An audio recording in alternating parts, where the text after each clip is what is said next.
ओम अज्ञानतिमिरन्दस्य ज्ञानाञ्जनशलाकाय चक्षुरुन्मिलितं येन तस्मै श्रीगुरुवे नमः। नमः ओं विष्णुपदाय कृष्णप्रस्थाय भूतले श्रीमते भक्तिवेदान्तस्वामी इति नामिने। नमस्ते सरस्वती देवे गौरवाणी प्रचारिणे निर्विशेषशून्यवादी पाश्चात्यदेशतारिणे। जय श्री कृष्ण चैतन्य प्रभु नित्यानंद श्री अद्वैत गदाधर शिवासुदि गौर भक्तवृंदा। हरे कृष्णा कृष्ण कृष्ण हरे हरे, हरे Ram Ram Ram Hare Hare.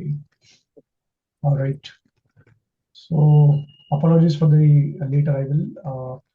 Till the last moment, actually, I was thinking about what topic should be taken today, and then finally, I think 2 hours before the class, I just thought, let me speak something on the super eminent position of Krishna, because the text is relevant. At the same time, there's also the discussion of there's also explanation given by Narad Muni to Yudhishthir Maharaj about the glorious position of Krishna. So I just thought that, okay, let me change it to this. I was previously thinking of explaining about Harinam and Diksha Mantras, because that I think I have not covered till now. And this is a very important concept to understand. So maybe in the next class, because I was lacking some time to complete the research on that. So then I just finally thought, okay, let me speak on this. Okay, so let's go to the verse number 7, 10, 51. And I'm going to share it on the screen also.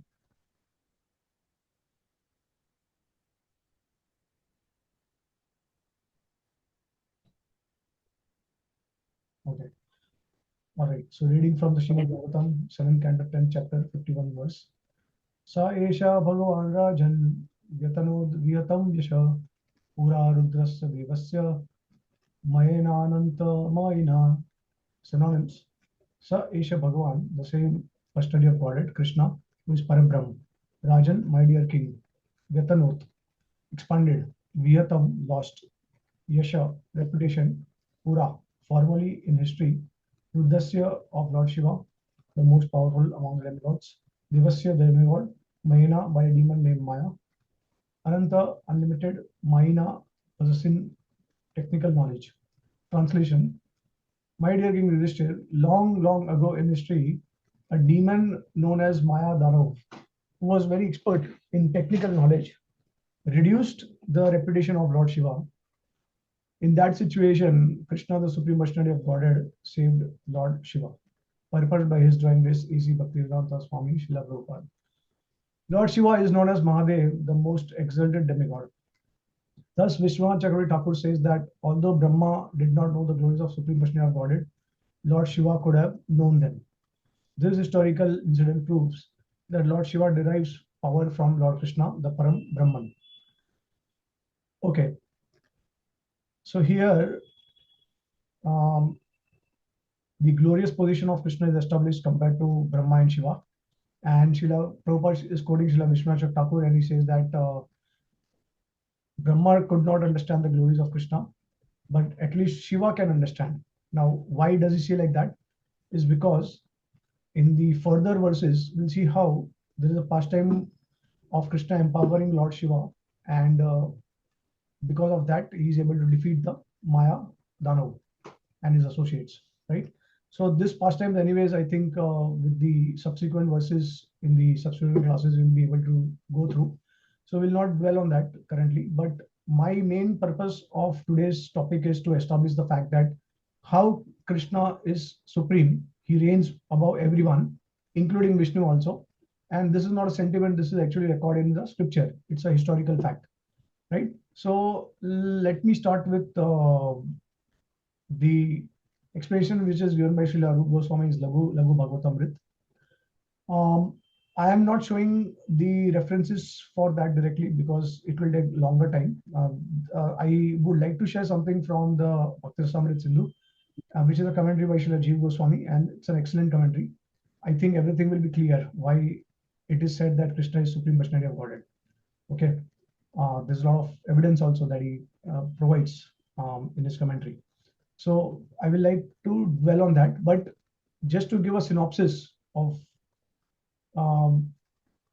why are we discussing this? Because there is, I think you must have already gone through the verses earlier, and there is a conversation between Narad and Yudhishthir Maharaj. And this is going back to the past, where Yudhishthir Maharaj is asking about, how is it possible for demons like Hiranyakashipu, Hiranyakshu, Shishupal, Dantavakra to get liberated by the Lord. So then Narad Muni is actually recounting the pastime of Prahlad, Bala, Nrsimhadev, and then finally he's coming to this point in the 7th canto.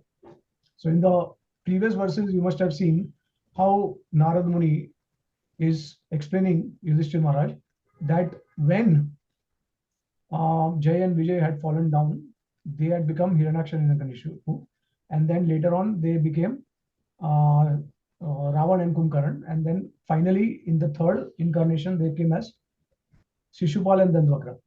Now there is a very important information that is provided by Srila Rupa Goswami as well as Srila Jiva Goswami. They say that this does not happen in every kalpa. Okay, this falling down of Jai Vijay and becoming demons, it is not happening in every kalpa. As we know that one kalpa refers to one day of Brahma, and in one day of Brahma, Krishna appears, right? So in other kalpas, these are ordinary living entities who are actually coming and becoming demons, and they are fighting with the Lord. They are envious of the Lord. So with this context, Rupa Goswami in the Laghu Bhagavatamrit, he is quoting a narration between Maitreya Muni and Parasar Muni. And after describing the different forms of the Lord, the avatars of the Lord, when it comes to glorifying Krishna's form, then Parasar Muni is actually astonished. And why is he astonished?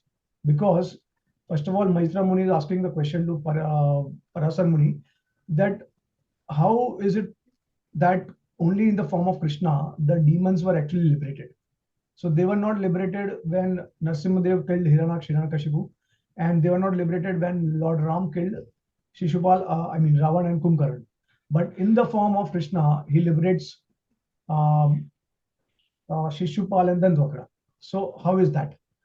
Because ultimately they are all forms of the Lord, right? Yeah, but in order to establish the glories of Krishna, Parasar Muni begins to answer this question. And then I will just give you the brief synopsis of what actually the way he is explaining these things, philosophically explains this point. And then later we'll go in detail in the Bhakti Rasamrita Sindhu. Okay. So what he says that Hiranyaksha, first of all, I have given you the background that Jay and Vijay, they're not necessarily they come in every kalpa. These are ordinary. These, not ordinary. You can say that they are because they are fighting with the Lord. They are directly in front of the Lord. So definitely they are special living entities, but they are envious of the Lord. So when Hiranyaksha and Hiranyakashipu, when they were fighting with Varadev and Lord Nrsimhadev, so there is a Shakti which is displayed by the Lord, and that is called Shakti of attractiveness.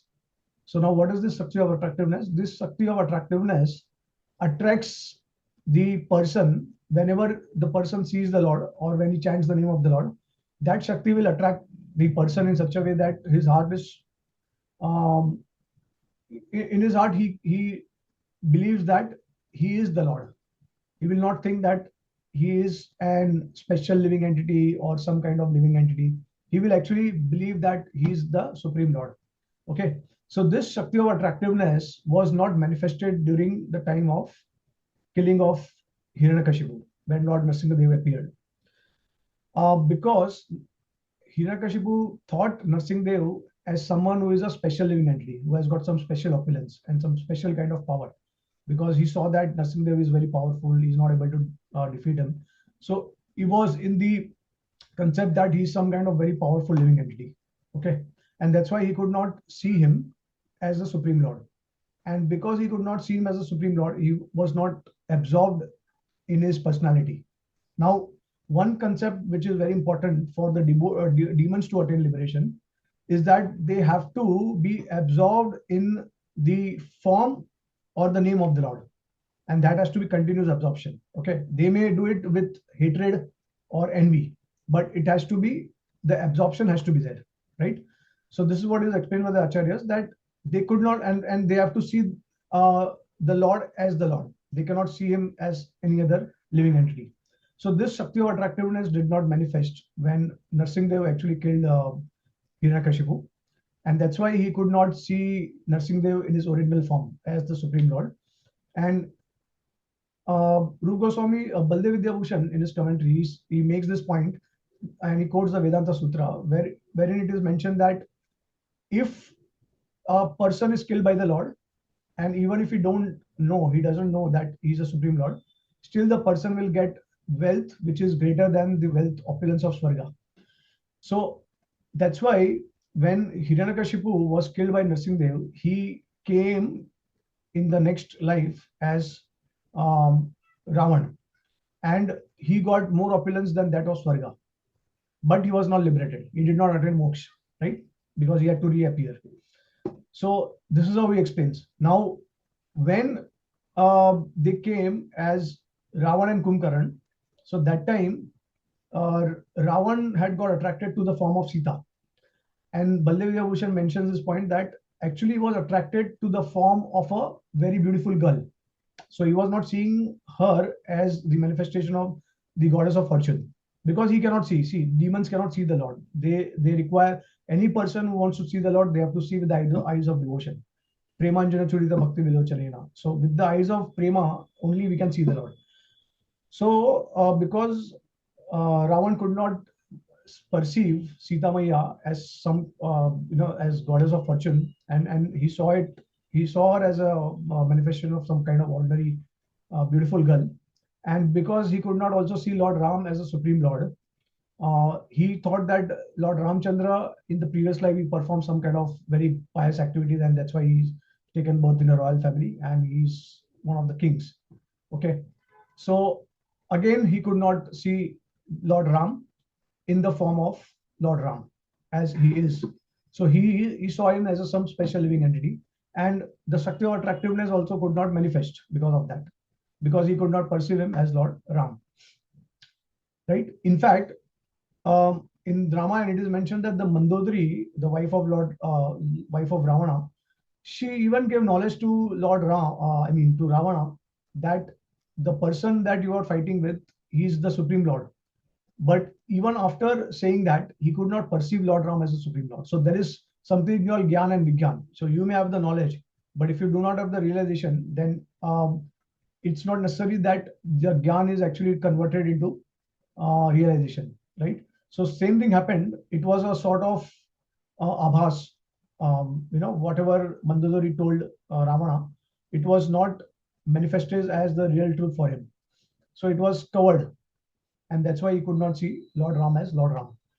And ultimately he was killed, and then he attained greater opulence than before, because Lord Ram manifests more qualities than Lord Narsimhadev.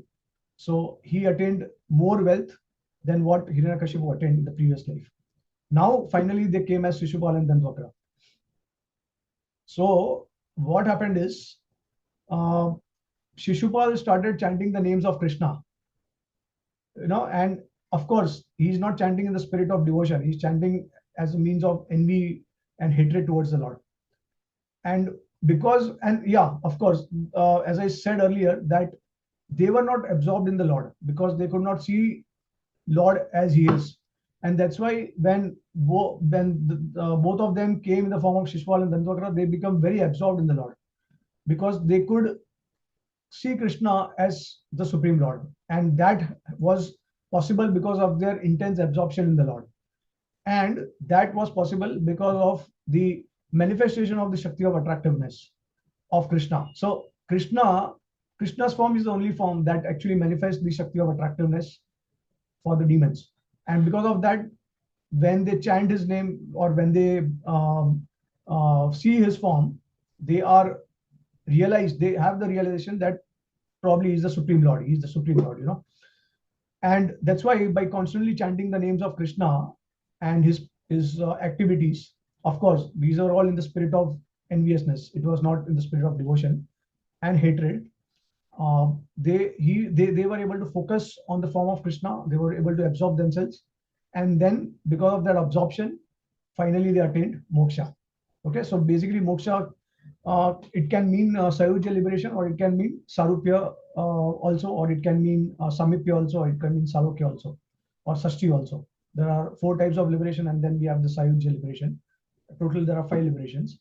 Sayujya we don't consider because it is merging in Brahman or merging in the body of Krishna, right?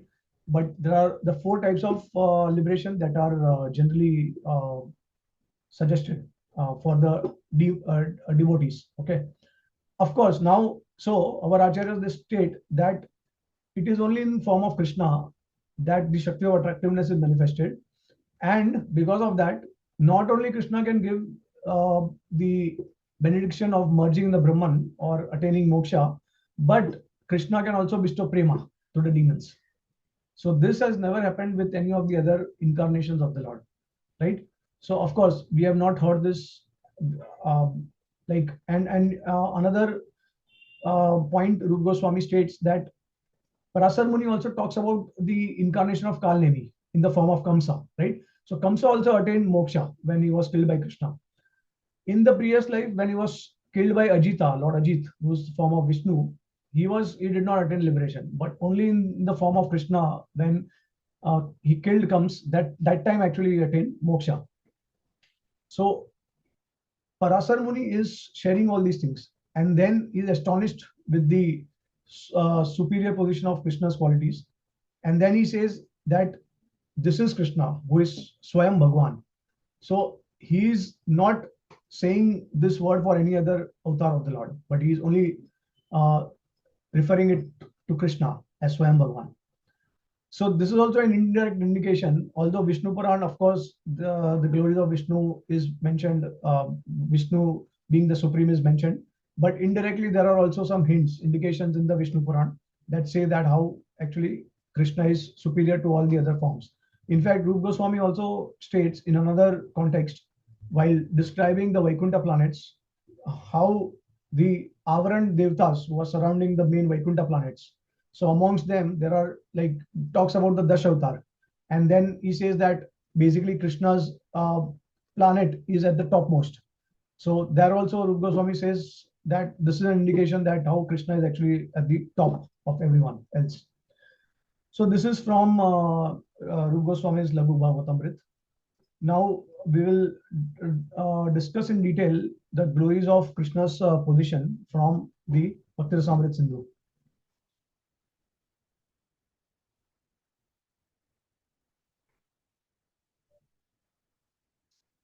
Okay, so let's go to the first word itself of Bhakti Rasamrit Sindhu, the first eastern section in that the first chapter, the first verse itself actually proves everything. There is no need for anything else. So such a brilliant and excellent commentary is given by Srila Jiva Goswami. All right. So let me share the screen also because I want to show a verse.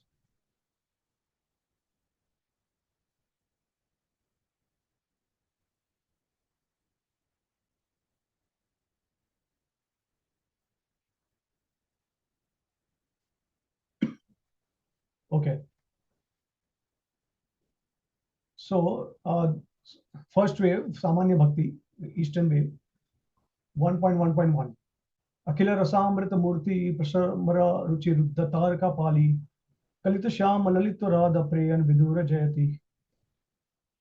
Translation: Krishna, the destroyer of all the sins and the bestower of all bliss, the very form of the highest bliss, filled with all rasas, excels all others in glory. He brings Taraka and Palika under his control by the diffusion of his beauty. He accepts Shamala and Lalita as his equals and gives pleasure to Radha by his excellent qualities. So we'll not go with the alternate meaning. It will require some more time and some kind of explanation also. So we'll skip that. But now we'll proceed to Srila Jiva Goswami's commentary. Okay. So this is a very popular verse from the Bhakti Rasamrit Sindhu, the opening verse. And now Jiva Goswami,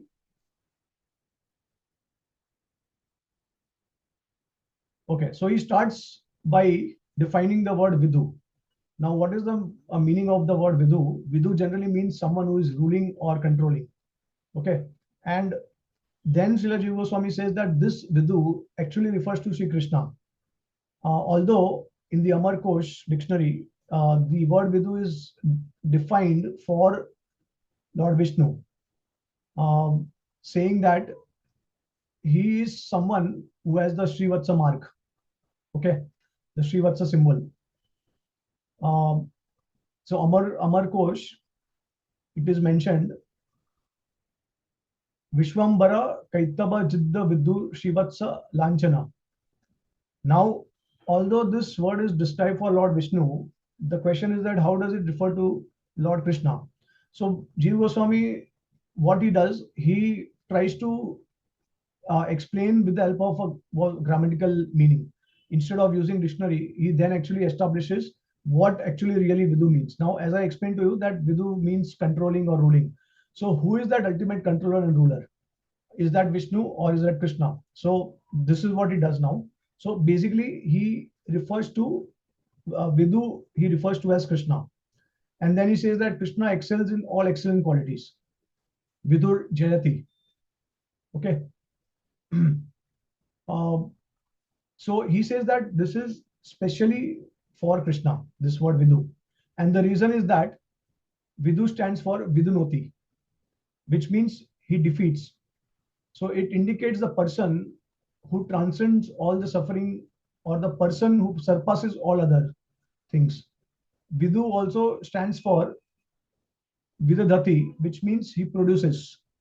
This indicates the person who produces all happiness or the person who causes everything.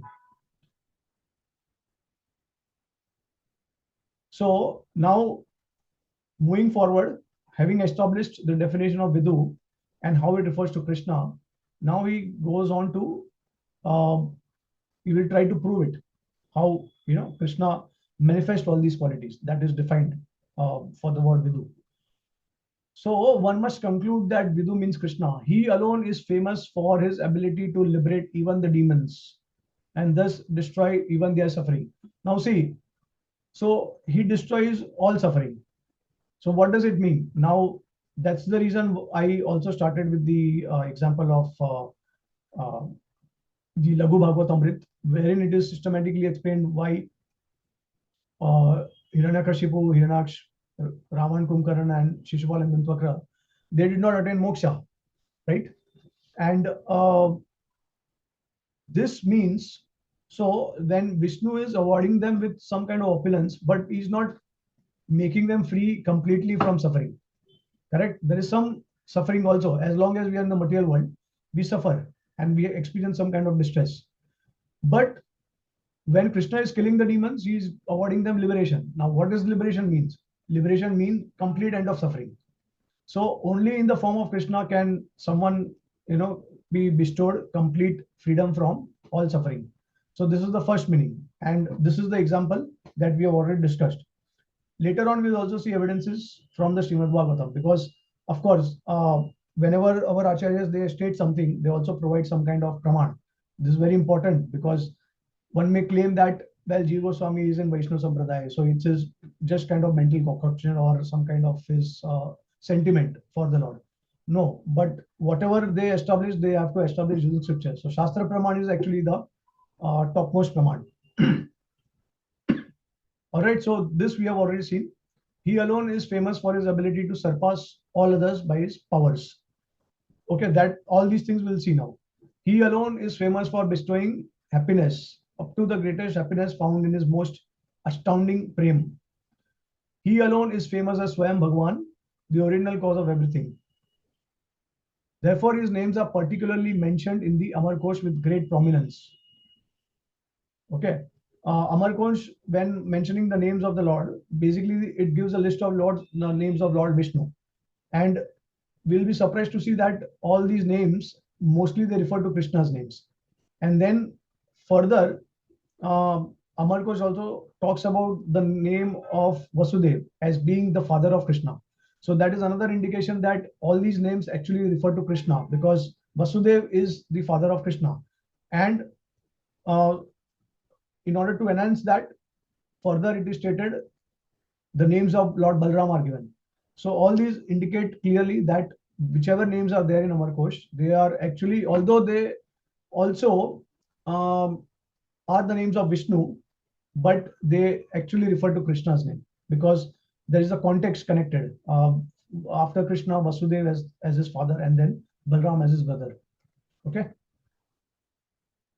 So all these meanings of Vidu are made clear by the word Jayati, and he excels all others. This means he exists with all the most excellent qualities, and that indeed refers only to Krishna. And the present tense is used to dispel the conception of common people that he cannot be perceived now, since he was visible only for the period of his descent. So some may say that, okay, you're talking about Krishna, but Krishna was a personality in the past. He's not existing now. But Jiva Goswami says that no, he's still existing now. We are not able to see, but he still exists. That's why he's using uh, the present tense. All right. So now he's quoting the evidence from the Srimad Bhagavatam. So let me show the verses to you.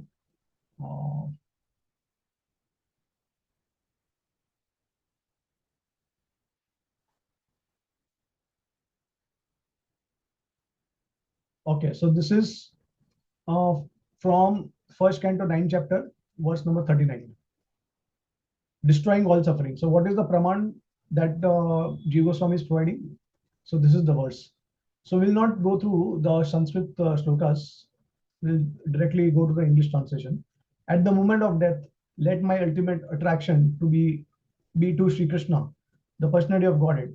I concentrate my mind upon the chariot driver of Arjun, who stood with a whip in his right hand and a bridle rope in his left, who was very careful to give protection to Arjun's chariot by all means. Those who saw him on the battlefield of Kurukshetra attained their original forms after death. Okay, so this particular verse, as I think you probably can understand, this is a verse by Bhishma Dev, and he wants to see Krishna in a particular way, in a particular form. So this is the verse that he says. So it is very clear, those who saw him on the battlefield of Kurukshetra attained their original forms after death. And yam iha nirakshya hata gata swarupam. Hata gata swarupam, in their original forms. They will attain original forms. Now, surpassing all others. So what is the praman? It is from the Srimad Bhagavatam, third canto, second chapter, verse number 21. Lord Shri Krishna is the Lord of all kinds of trees, of all kinds of three world. I think so. There's some word missing here. And is independently supreme by achievement of all kinds of fortune. He is worshipped by the eternal maintainers of the creation, who offer him the paraphernalia of worship by touching their millions of helmets to his feet. So this is also another evidence from the Bhagavatam, third canto, second chapter, 21 verse. Bestowing the greater happiness. So from the 9th canto, 24th chapter, 65th verse. Krishna's face is decorated with ornaments such as earrings resembling sharks. His ears are beautiful, his cheeks brilliant, and his smiling attractive to everyone. Whoever sees Lord Krishna sees a festival. His face and body are fully satisfying for everyone to see, but the devotees are angry with the Creator for the disturbance caused by the momentary blinking of their eyes. So this is the glory of Krishna's beauty. I mean, the way he's actually his form bestows happiness to the devotees. Another verse quoted with this context is from the 10th canto, 29th chapter, which is the Raslila. Dear Krishna, what woman in all the three worlds would not deviate from religious behavior when bewildered by the sweet, drown out melody of your flute? Your beauty marks all the three worlds with three worlds auspicious. Indeed, even the cows, birds, trees, and deer manifest the ecstatic symptom of bodily hair standing on end when they see your beautiful form. Yes, so this is also another praman from the Bhagavatam, and it also reminds me, Rupa Goswami stating somewhere in the Laghu Bhagavatam that the natural phenomena with Krishna that was happening when he was present and when he was in Raj. So whenever Krishna was going from his house to the forest and then he was returning back to his home, so that time all the trees, the plants, the deers, animals, birds, whoever was there in the vicinity of Krishna's pastimes, they were every day, every single day was an experience. They would experience ecstasy and um, some kind of symptoms they would manifest. So then, particularly, Rupa Goswami says that this was not happening at the time of Lord Ramchandra's manifested pastimes in this world, and he says that only when Lord Ramchandra left Ayodhya and went to Vanvas, so that time some of the the trees, plants, animals, they got some kind of ecstatic feeling and in separation from Lord, so they were disturbed by his going away.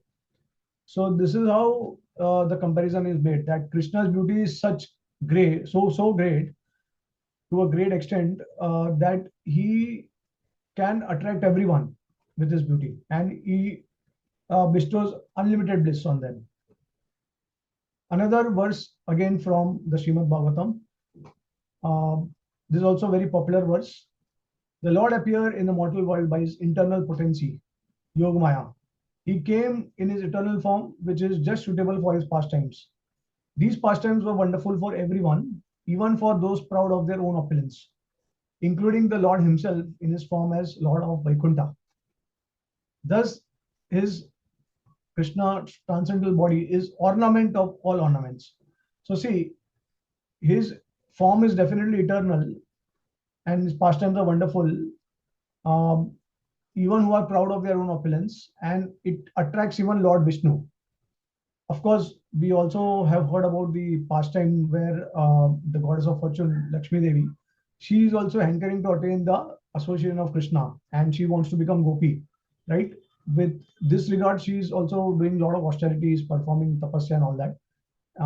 And I think in Braj, when you go, there is one of the forest of Braj, which is called, I think, Lohavan or Srivan, which is especially referring to the tapasya of Lakshmi Devi.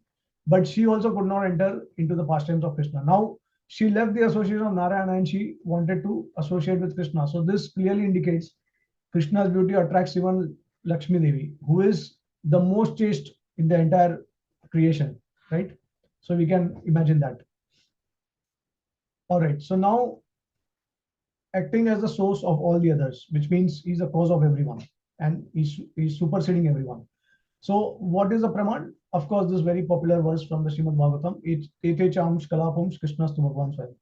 So all the lists of incarnation of Godhead submitted here with are either planary expansions or parts of the planary expansion of the Supreme Godhead. But Krishna is the Supreme Personality of Godhead himself. Srimad Bhagavatam 1.3.28. Now existing eternally with all excellences. So Krishna possesses all excellences. Okay, what is the Praman? Again, very popular verse from the Bhagavatam. Jayati Jananivasa Devaki Janmavado. Yeah? Yeah. So if you remember, this verse is actually the synopsis of Krishna's entire pastimes as well as his activities, form, name, qualities, etc. Lord Krishna lives eternally with all excellences among the coward men and the Yadavas, and is conclusively both the son of Devaki and Yashoda. He is the guide of the Yadu dynasty and the coward men, and with his mighty arms, he kills everything inauspicious in Braj, Mathura, and Dwarka. By his presence, he destroys all things inauspicious for all living entities, moving and inert, and the suffering of separation of the inhabitants of Braj and Dwarka. His blissful, smiling face always increases the desires of the gopis of Vrindavan and women of Mathura and Dwarka. He remains eternally in this situation. 10:90:48, the last chapter of Bhagavatam. So very briefly, it encapsulates the entire Vraj Leela or the entire Leela of the Lord in a short verse, right? Very, very popular verse. So this is the Praman from the Srimad Bhagavatam. Now, what is the Praman that Krishna is Akhil Rasamrita Murti? Okay, so this is also discussed.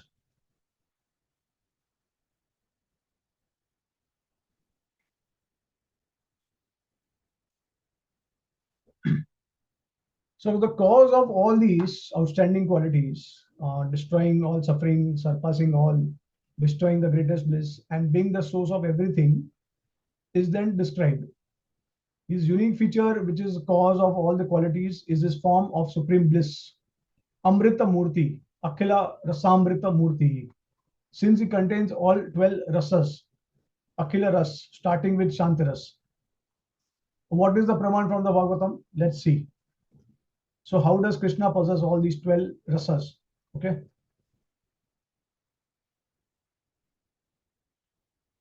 Okay. Verse number 10, canto 10:41-28. Taking him into their hearts through their eyes, they embraced him, the embodiment of all ecstasy. And as their bodily heads stood on end, O subduer of enemies, they forgot the unlimited distress caused by his absence. Correct? So it is mentioned here, they embraced him, the embodiment of all ecstasy. So Ananda Murti, right? Amrit and Ananda Murti. He's basically Akhila Rasamrita Murti. Um, and this is what it is proved because it is the verse is beginning with Ananda Murti. Okay, next verse is from 10:14-22. This universe appears real because it is manifested by the potency of illusion emanating from you, whose unlimited transcendental forms are full of eternal happiness and knowledge. So again here, the mentioning of unlimited transcendental forms of eternal happiness and knowledge is mentioned, right? And then finally, a very popular verse also from the Bhagavatam, 10:43-17. The various groups of people in the arena regarded Krishna in different ways when he entered it with his elder brother. So, if you remember, Krishna enters the arena of the wrestling match, and that time there are many people who are seeing him, and there are devotees, and then there are people who are envious, and then those who are neutral. So, what are they seeing?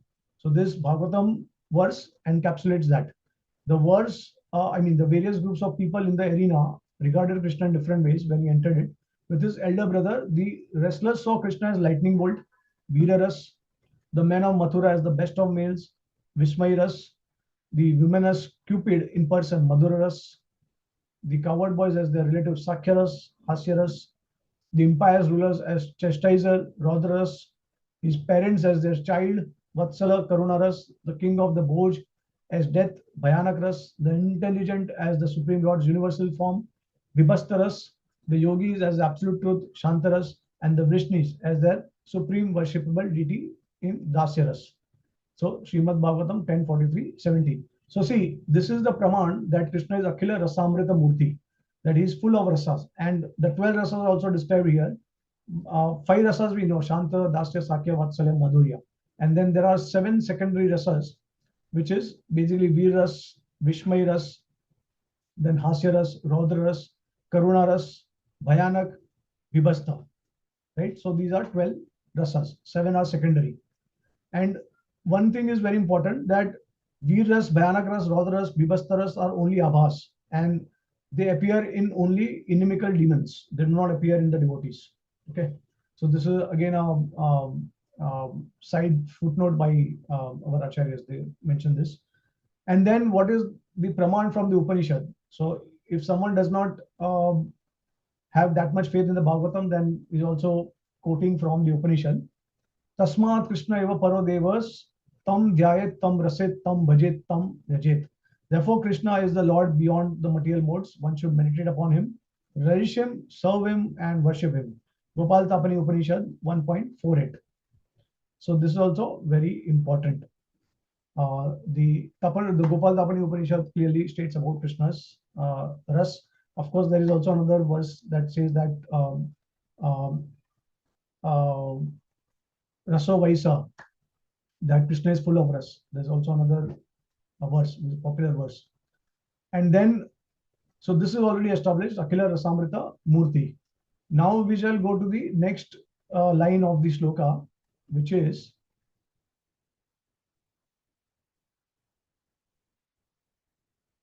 Rasaramara Ruchi Ruddha Taraka Pali.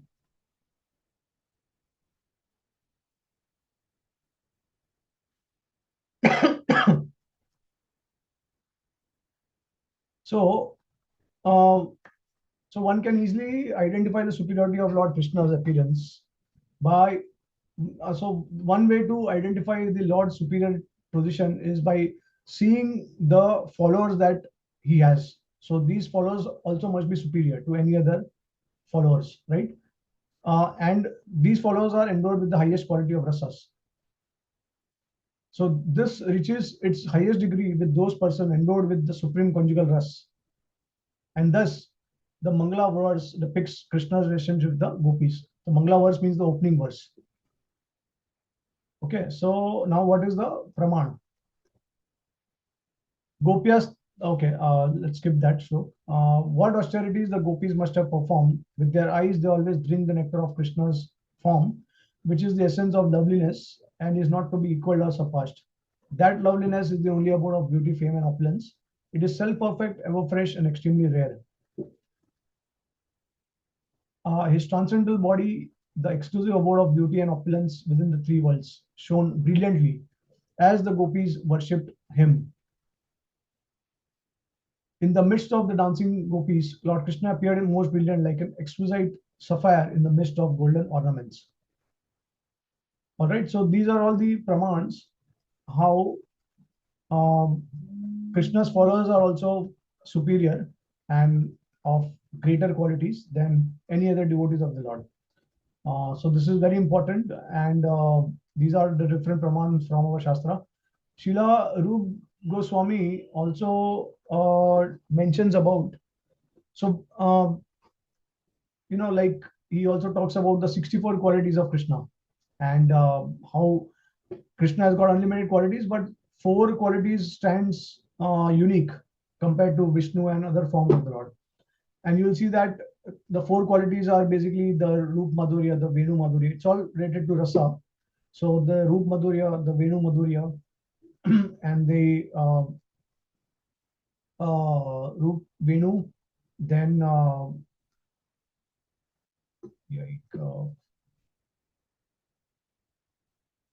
like I forgot like some of the other two is Prem Madhurya and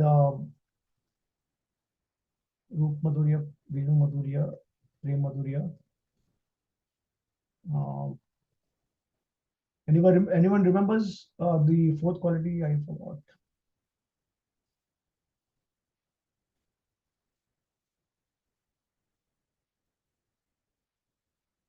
Roop Madhurya, Prem Madhurya.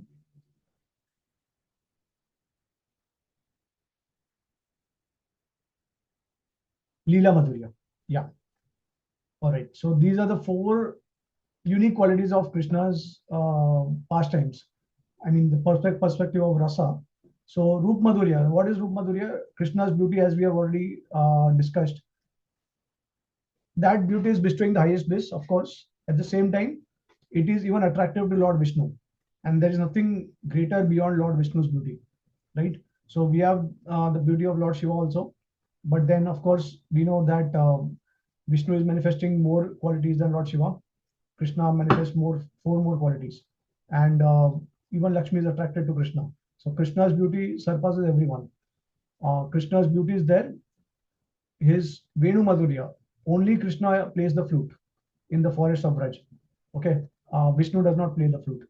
Then Venu Roop Prem Madhurya, the type of prema that we have with the devotees of Krishna, that is very intense. It goes beyond prema. It goes to the state of Mahabhav. Whereas with Vishnu, it only goes up to prema. And then there is the Leela Madhurya. So the super excellent activities of the Lord are only manifested with Krishna. You don't see Ras Leela with Vishnu or the Parikya Ras with Vishnu or Vishnu lifting Govardhan hill or or all these kind of activities you don't see. So these are the unique qualities of Krishna that Srila Rupa Goswami is describing. And along with that, we have already discussed the qualities, super excellent qualities of Krishna from Laghu Bhagavatamrita as well as from the Bhakti Rasamrita Sindhu. So with this, we can conclude the class. And if there are any questions or comments, we can discuss. So thank you so much, all the devotees, for joining. Hare Krishna.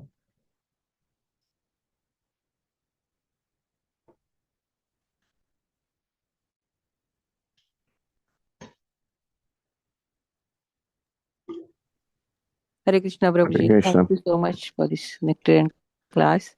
and expressing very nicely about the four qualities of Krishna more than Vishnu. Thank you so much, Prabhuji. Hare Krishna. I don't have any question, but I request devotees, if you have any question, please go ahead and ask.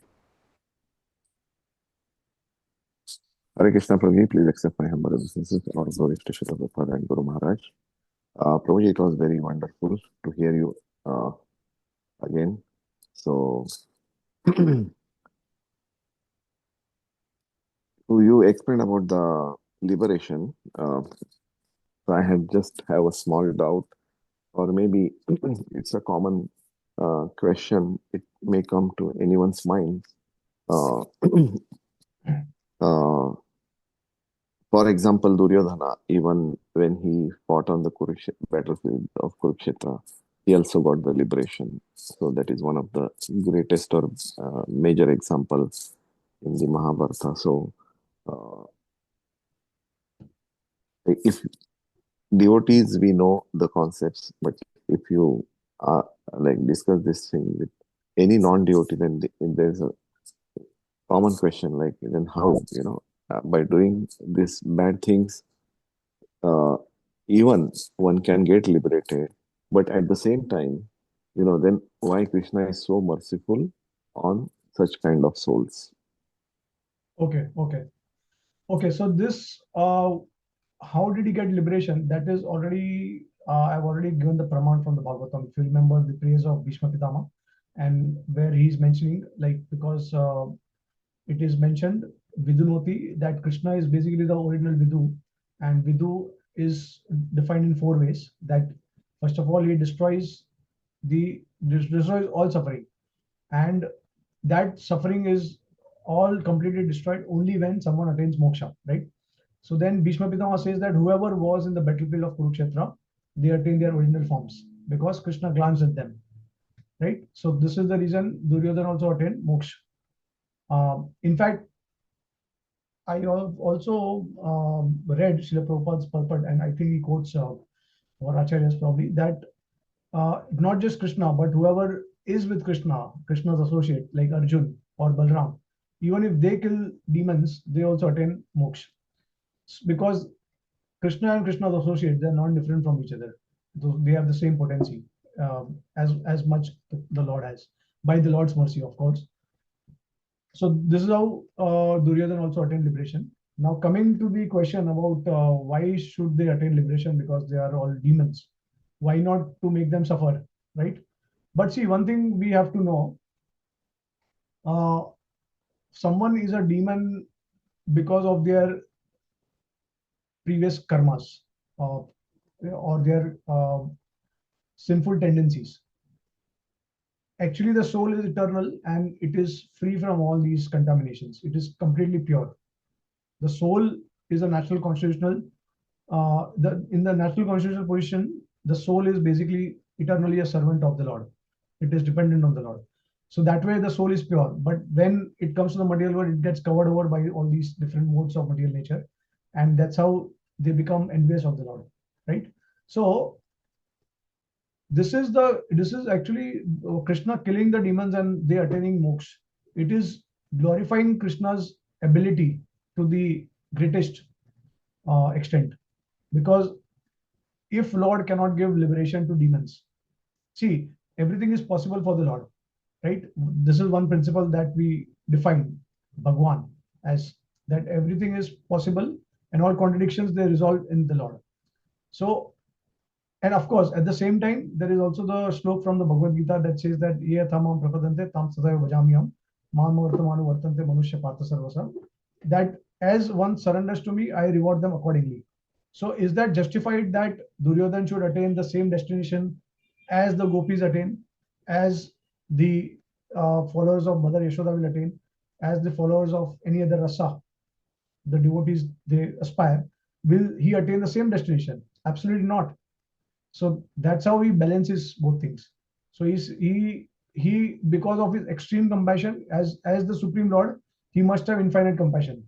And when he displays the infinite compassion, the person gets liberated. But does he get that kind of position or that kind of level of intensity of prema? No, that's the difference.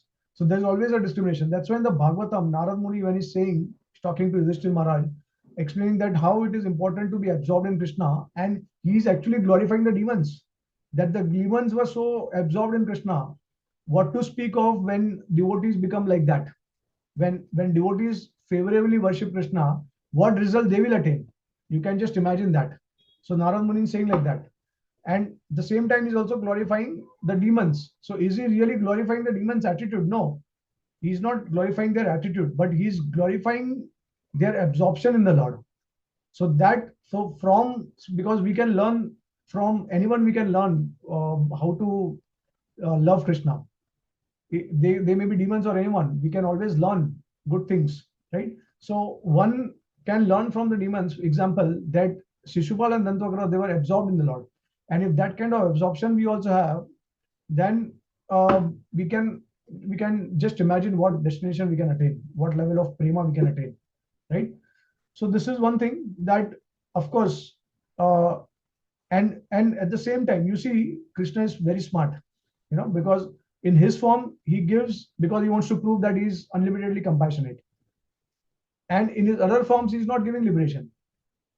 So it is like he's balancing everything, and then at the destination that the demon is attaining is also not the same. And with this regard, there is example of Putna. So now Putna was also, originally she had some favorable feelings for Vamandev, but then immediately after seeing that Bali Maharaj was conquered by Vamandev, her feelings drastically changed, and she felt the opposite feelings for the Lord. So she wanted to kill the Lord by smearing poison on her breast, right? And so the Lord fulfilled her both desires. She went to the Lord by the intention of killing him. At the same time, because she wanted to feed her milk to the Lord, that was also fulfilled by the Lord. And because she fed the milk, she actually served the Lord. And that Krishna's killing Putna purified her, removed her from all the sinful contamination and sinful activities, reactions, sinful activities, and then bestowed upon her his own abode of Goloka.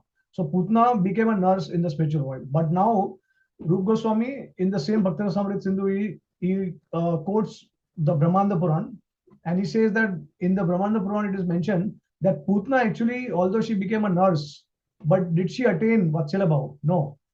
She could not even attain an ordinary type of prema for the Lord, because she had some kind of hatred for the Lord. So she attained, although she attained the position of a nurse, but she attained the bliss of Brahmananda.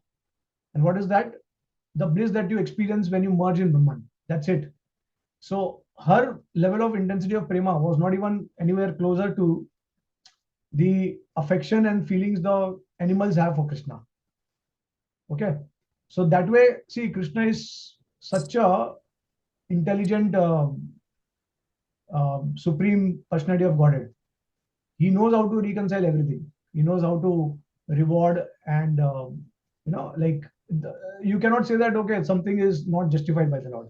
He exactly know, because he is the supreme Lord.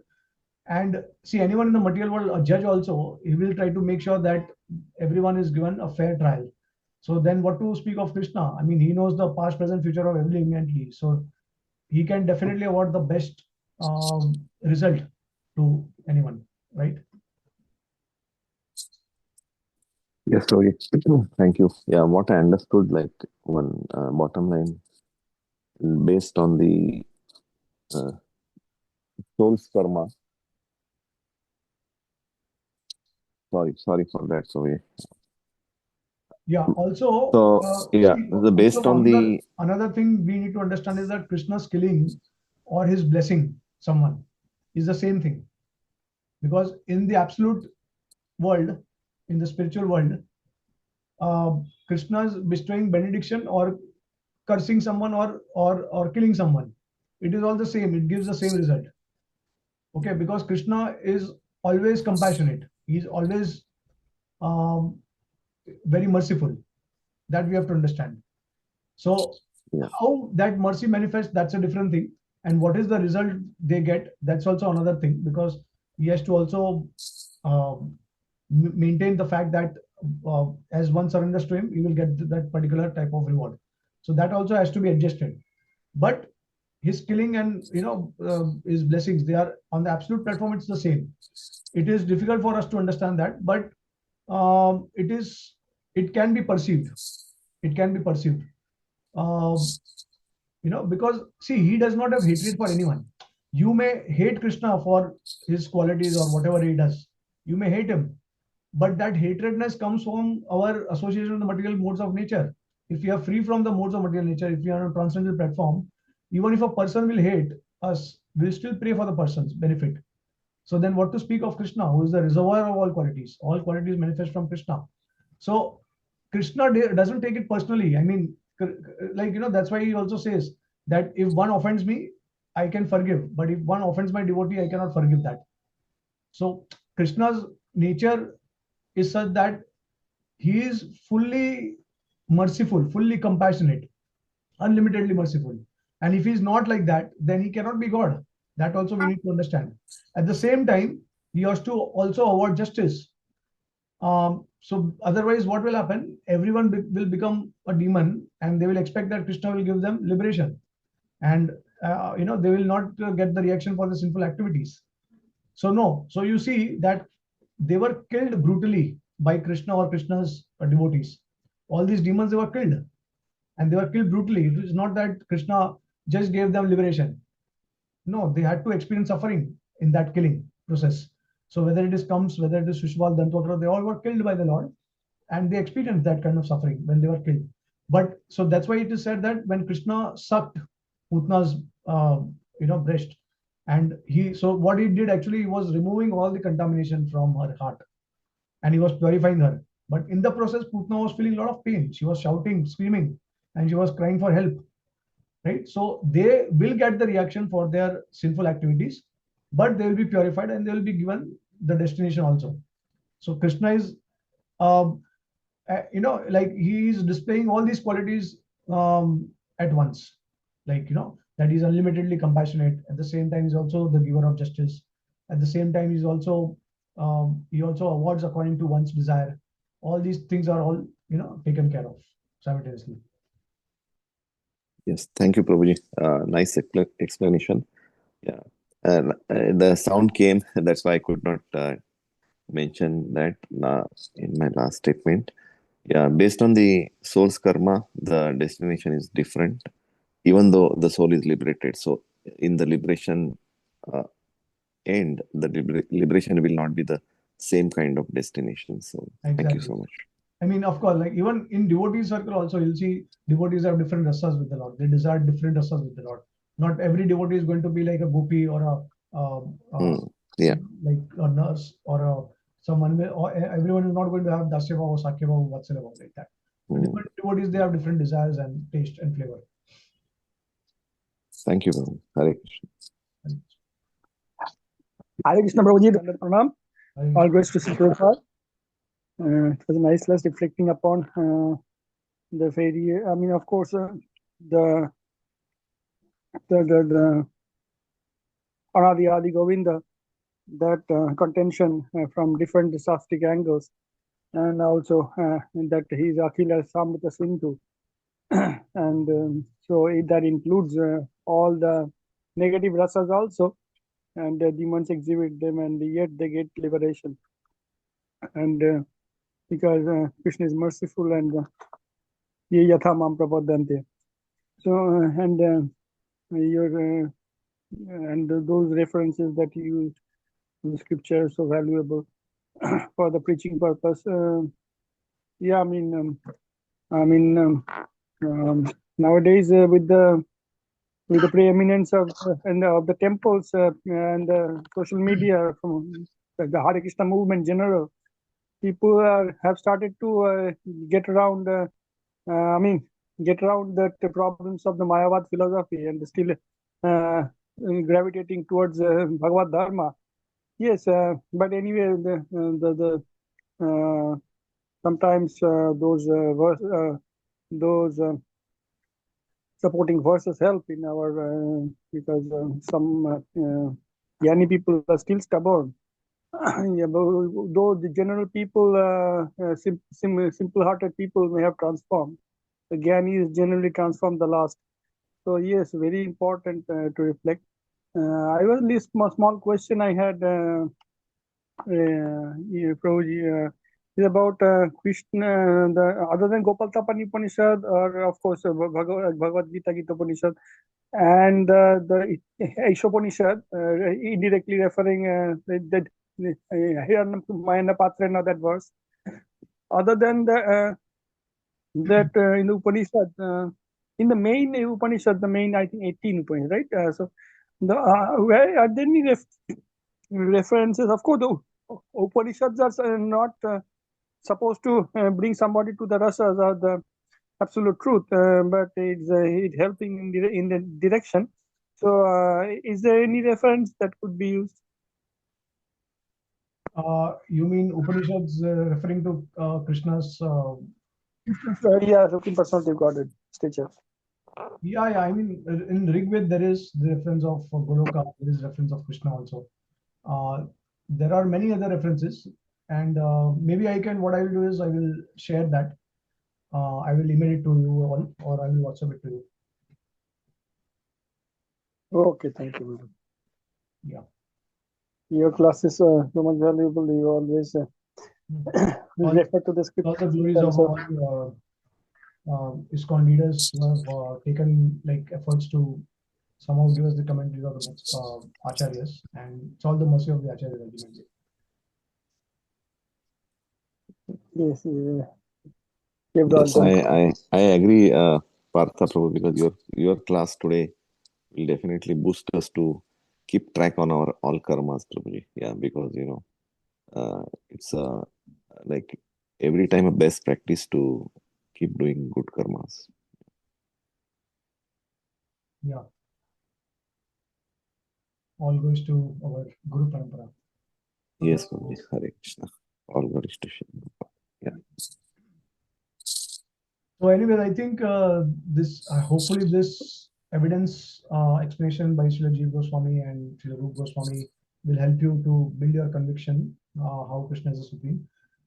See, there are other sampradayas also, Vaishnava sampradayas, you can say, from Braj, and I would not name, but someone who has been very popular, and so there is a mention of um, that ultimately all the forms of the Lord, they are all the same and they manifest.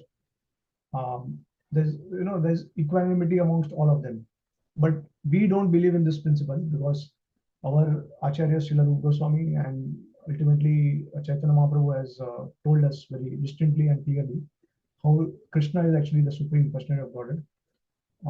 I mean, surprisingly, there are these other sampradayas who are Brajvasis and who are following Vaishnava culture, but they do not openly say that Krishna is supreme. I mean, I'm not sure if they do it, they hide it for some reason. But they say that whether you believe in Krishna, Radha and Krishna, whether you believe in Shiva, Parvati, whether you believe in Durga, they're all the same, and they manifest same qualities and all. So this is something that is not acceptable to us. Now, whether they are preaching uh, I mean, there is some purpose behind that, or that I am not aware. But of course, we should not be bewildered by such things, because it is very clear historical facts are presented by our acharyas and Goswamis that although the forms of the Lord are eternal, that is true. Vishnu's form is eternal, Krishna's form is eternal, Rama, Narasimha, Varaha, these are eternal forms. Lord Shiva's form is eternal also. But they are not displaying the same number of qualities that Krishna is displaying. So this is the difference. Krishna is displaying the maximum qualities, and this is what the entire evidence is from. And of course, we don't believe in the principle of we are not polytheistic people. We say that there are multiple supreme personality of Godhead. I mean, that does not make sense. There is only one personality of Godhead, because when we talk about multiple beings as supreme, we are also contradicting in one sense, because we are saying that okay, why is there multiple beings as supreme? There has to be only one. When you say that there are multiple, it means that someone is lacking some quality. And if even if you say that all these multiple personalities, they have all unlimited qualities and they all display the same thing, then it becomes oneness. Then what is the use of worshipping Krishna's form? What is the use of worshipping Shiva's form? They all become one, because then what is the value of their personalities, respective personalities, right? Does not make sense. So there is a distinction, and individuality is also there, and because of that there is also variation, there's variety, and in that variety there is the display of God's qualities, and someone is manifest. That's why it is said that Krishna is 100%, then Vishnu is 94% or 96%, and then um, Lord Shiva is 80%, and then Brahma is I think I mean sorry, Shiva is 84%, and Brahma is around 78%, something like that. I mean, so Krishna manifests 64, Vishnu manifesting 60 qualities, Lord Shiva manifesting 55, and then Brahma manifesting 50 qualities. And Brahma is in actually the position of a Jeev Tattva. He's not the Supreme Lord, right? As Lord Shiva and as Lord Vishnu. He's actually a Jeev Tattva. So what is the meaning of Jeev Tattva? Jeev Tattva can never become God. Otherwise, everything is one. Finally, it becomes Mayavad. So this is not, but like somehow there are certain popular sampradayas now, who are saying like that. So this has to be very clear, at least from our Sampradayik point of view and Siddhant point of view, we are very clear. Yeah, maybe they are doing it for preaching purpose in order to attract Mayavadis and impersonalists. That we are not aware. But of course, we have to, even though we may hear certain things like that, but we have to be grounded on all these Siddhants very strongly. And we should have the pramans from the scriptures also, that no other form of the Lord can actually bestow complete liberation. I mean, can destroy complete suffering, and no other form can also bestow that kind of bliss, complete bliss. No other form supersedes everyone, and no other form is the cause of everything, right? So these are the most important points, and we have enough evidences from the scriptures. It's a historical fact also. Yeah.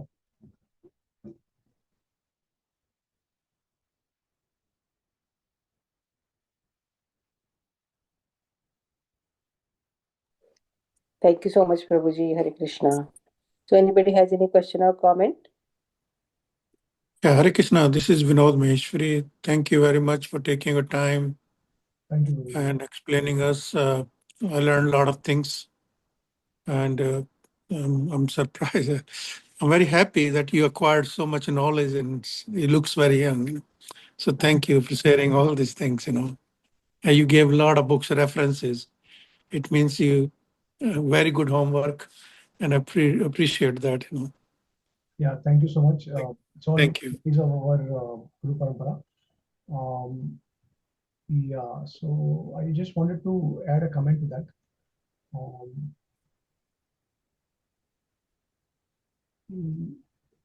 I just forgot. Yeah, but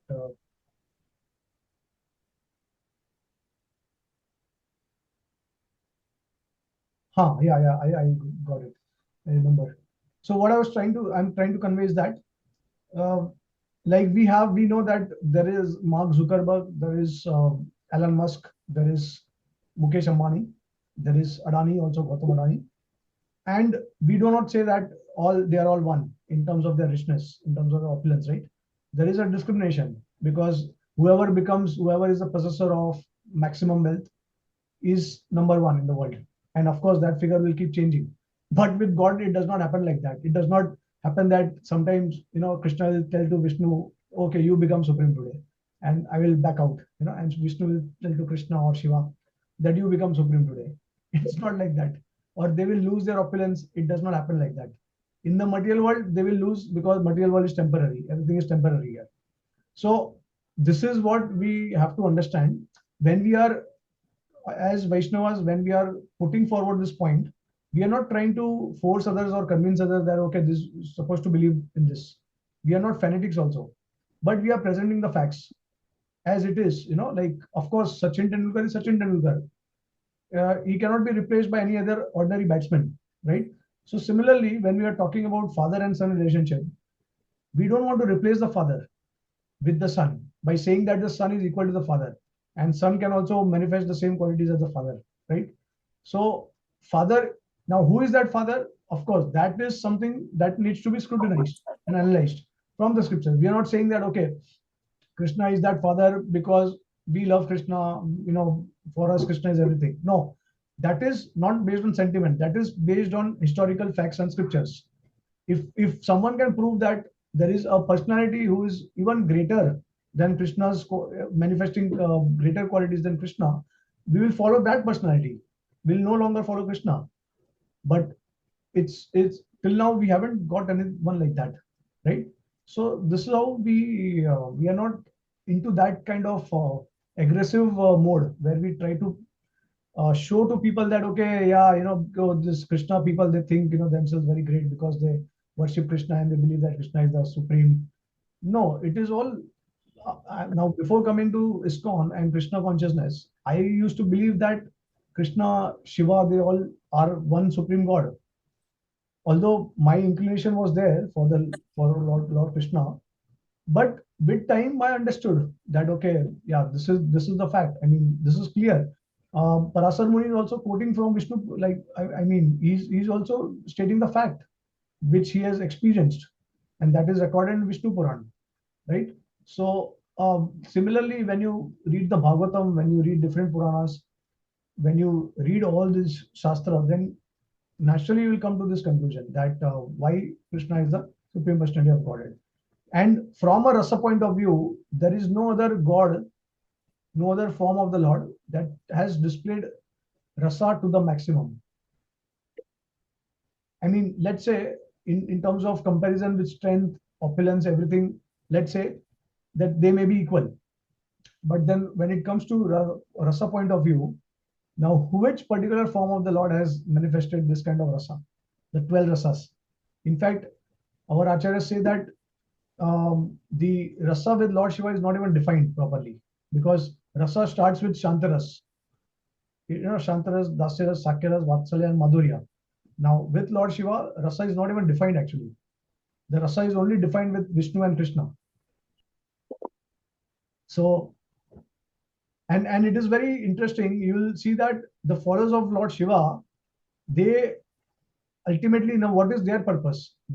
So there are two types of followers. One is they want to become servants of Lord Shiva, right? Render service to him, or they would like to merge in Brahman. And you'll see that majority of the followers of Lord Shiva, they want to merge in Brahman. So how does it matter whether they worship Shiva, Ganesha, Durga, or Krishna or Vishnu? Ultimately, they want to merge. So why do they claim that Shiva is supreme? That is first thing. Second thing, even if you want to become servant of Lord Shiva, can you attain the position that the devotees of Lord Krishna attain in his Golok Vrindavan? So let's say there is Shiv Loka in the spiritual world. And what do you do there? How do you serve Lord Shiva? Because for serving, you need rasa, and rasa is not defined. So in the form of Lord Shiva is also there in the form of Vishnu Tattva. At the same time, is also in the form of Shiv Tattva. So there is no rasa defined with Shiv Tattva. There is only rasa defined with Vishnu Tattva. And that is already explained by Sanatan Goswami in the Brihad Bhagavatam. He says that whoever is following Lord Shiva, they will go to, and of course, they will consider Lord Vishnu to be supreme and Shiva as his servant. Shiva who is glorifying Lord Vishnu. So then if this is the attitude and mentality of the devotees worshipping Lord Shiva, then they go to Sadashiv Loka in the spiritual world, where Lord Shiva is Sadashiv, is a Vishnu Tattva, and they engage in the Sankirtan pastimes of Lord Shiva, where Shiva is performing Arti of Lord Vishnu and he's also glorifying Lord Vishnu. So that kind of rasa is possible. But when you say independently of Lord Vishnu and Krishna, that kind of rasa is not defined. So you see, everything is there in the scriptures. I mean, our acharyas, they have done that kind of extremely scrutinizing work, and they have given us everything. They have gone through all the scriptures and they have given us that fruit of that scriptures, like that. Yeah. So this is just my comment, because I just felt, okay, I would like to share this point also. Yeah. Thank you, Vinodji, for your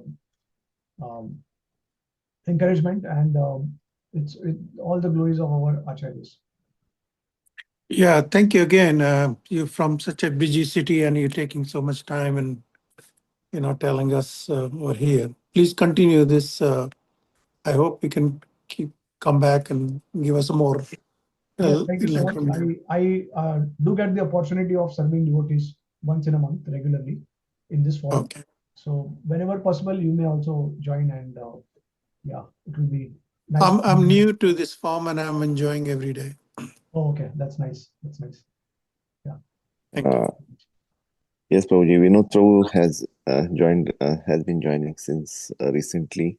Prabhuji is from our Potomac Temple here in Washington, D.C. So Wonderful. he is a very senior member of the congregation. So thank you, Vinod Prabhu, for joining Oh, thank the you. conference every day. Hare Krishna. Hare Krishna. Thank you. Thank you, all the devotees. Thank you, Prabhuji, for your wonderful class again. Hare Krishna. Thank you so much. Vaishnav Vrinda ki jai, Srila Prabhupada ki jai. Ki jai. पतितानां पावनेभ्यो वैष्णव्यो नमः अनंत कोटि अनंत कोटि वैष्णव की जय। नमाचार्य श्री हरिदास